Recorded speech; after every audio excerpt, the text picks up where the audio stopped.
ملا حسن له دندې ګوښه او پر ځای مولوي عبدالکبیر ټاکل شوی دا چې ولې او د هغه لرې کېدل به څه پایلې ولري جزئیات همدلته وګورئ او چینل سبسکرایب کړئ.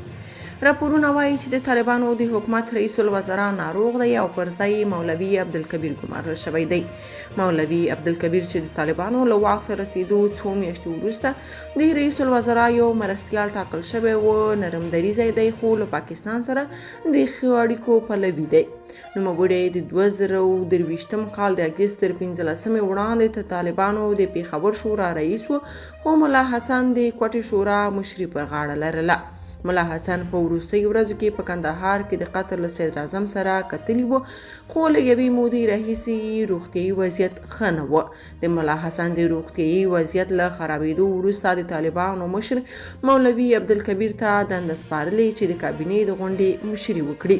طالب سرچینو مولوي عبدالکبیر ته د ملا حسن د مسؤلیتونو سپارل تایید کړي، خو ویلي دي چې مولوي عبدالکبیر به چې د پکتیا ولایت اوسیدونکی دی موقتا د رئیس الوزرا دنده پر مخ بیایي.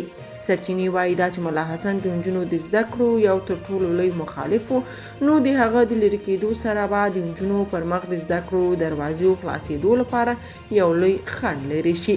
یاده دې وي چې د جمهوریت د سقوط ورځ کې پریکړه شوې وه چې ملا برادر رئیس الوزرا شي، خو دا چې هغه پاکستان ته د منلو نه و، نو ځکه ملا حسن د فیض حمید لخوا رئیس الوزرا وټاکل شو. که تاسو په دې اړه څه نظر لرئ په کومنټ کې شریک او چینل سبسکرایب کړئ.